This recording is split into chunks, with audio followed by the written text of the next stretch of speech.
kelompok 7 akan melakukan percobaan penerapan motor listrik sederhana menggunakan prinsip gaya Lorentz pada kumparan kawat.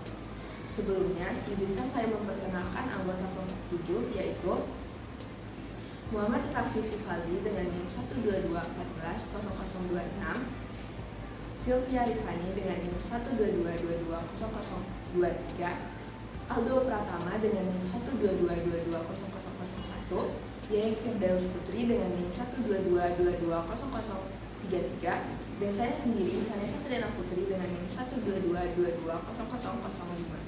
Teori dasar dalam percobaan ini adalah gaya Lorentz. Gaya Lorentz adalah gaya yang ditimbulkan oleh muatan listrik yang bergerak atau oleh arus listrik yang berada dalam suatu medan magnet. Baiklah, selanjutnya akan dijelaskan oleh rekan saya, Muhammad Raffi Vivaldi. Untuk memahami konsep gaya Lorentz sebelumnya, kita dapat memahaminya dengan rumus gaya Lorentz sebagai berikut. Pada rumus gaya Lorentz tersebut, F sama dengan B dikali I dikali L dikali sin theta, di mana F adalah gaya Lorentz, B adalah medan magnet, I adalah arus listrik, L adalah panjang kawat, dan theta adalah sudut yang diapit oleh I dan B.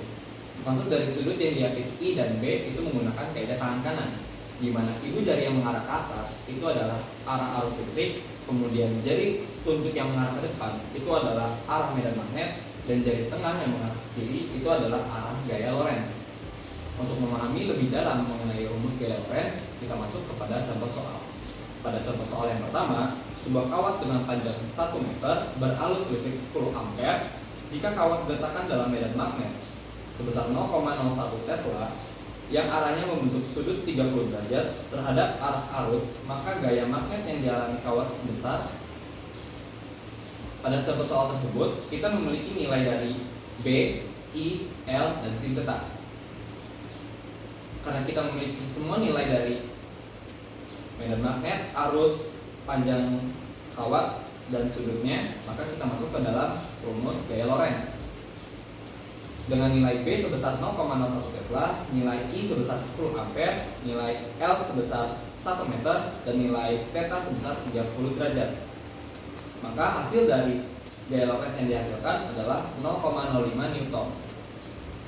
Lanjut pada contoh soal yang kedua, sepotong kawat pengantar lurus berarus listrik yang arahnya ke timur diletakkan dalam medan magnet yang arahnya ke utara. Pada pengantar akan timbul gaya Lorentz yang arahnya, karena pada contoh soal ini diketahui arus listrik yang arahnya ke timur, maka ibu jari yang mengarah ke atas ini adalah arah timur. Kemudian medan magnet arahnya ke utara, jari tunjuk arahnya ke utara, maka jari tengah arahnya ke barat. Itu didapatkan menggunakan kaidah tangan kanan, karena nilainya tegak lurus pada B dan I. Selanjutnya, untuk mengenai motor listrik sederhana akan dijelaskan oleh teman saya, oleh Yaya Firdaus. Selanjutnya yaitu pengertian dari motor listrik sederhana. Apa sih motor listrik sederhana itu? Motor listrik sederhana ini terdiri dari sebuah kumparan yang dipasang dalam daerah yang mengandung medan magnet yang berasal dari sebuah magnet silindris di bawah kumparan. Cara kerja motor listrik yaitu arus listrik dalam medan magnet akan memberikan gaya. Jika kawat yang membawa arus dibengkokkan menjadi sebuah lingkaran atau loop, maka kedua sisi loop yaitu pada sudut kanan medan magnet akan mendapatkan gaya pada arah yang berlawanan. Pasangan gaya menghasilkan tenaga putar atau torque untuk memutar kumparan. Motor-motor memiliki beberapa loop pada dinamonya untuk memberikan tenaga putaran yang lebih seragam, dan medan magnetnya dihasilkan oleh susunan elektromagnetik yang disebut dengan kumparan medan. Untuk praktiknya akan dijelaskan oleh teman saya yaitu Aldo Pratama.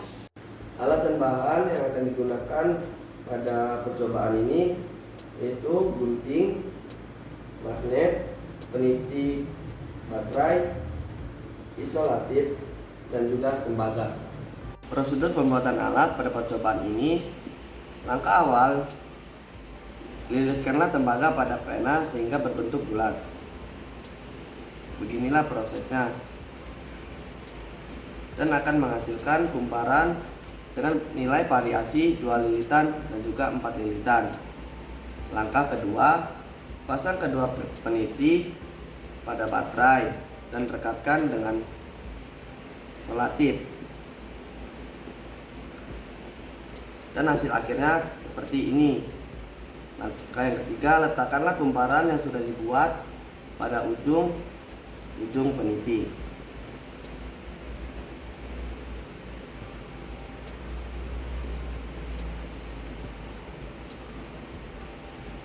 Dan langkah yang keempat, letakkan 4 buah magnet di bawah kumparan.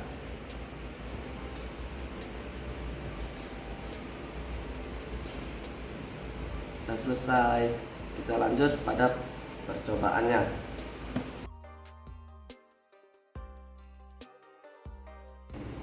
Keunikan alat pada percobaan ini, yang pertama yaitu mudah didapatkan, dan yang kedua yaitu murah. Dan terdapat kelemahan alat pada percobaan ini. Yang pertama, tingkat keakuratan alat rendah, dan yang kedua, sulit mendapatkan angka perhitungan.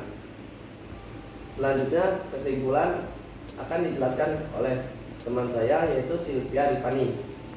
Kesimpulan yang dapat kami ambil pada percobaan kali ini, yang pertama, pada arah variasi jumlah kumparan. Semakin sedikit lilitan pada kumparan menyebabkan kumparan tersebut berputar lebih cepat dibandingkan dengan jumlah lilitan kumparan yang lebih banyak. Kedua, pada variasi arah medan magnet, kumparan akan bergerak mengikuti kemana arah medan magnet. Ketiga, pada variasi jarak medan magnet, semakin jauh medan magnet dengan kumparan, maka kumparan tersebut semakin lambat putaran yang dihasilkan. Sekian kesimpulan yang dapat kami ambil. Saya kembalikan kepada Vanessa. Saran dan pengembangan pada percobaan kali ini yaitu yang pertama, magnet yang digunakan disarankan memakai medan magnet yang lebih besar. Yang kedua, baterai yang digunakan disarankan menggunakan daya yang lebih besar. Yang ketiga, penyangga kumparan yang digunakan disarankan lebih tinggi. Dan yang terakhir, disarankan lilitan kumparan dibuat dengan rapi dan seimbang. Sekian dari percobaan kami kali ini. Salah dan janggal mohon dimaafkan. Kepada Tuhan saya mohon ampun. Assalamualaikum warahmatullahi wabarakatuh.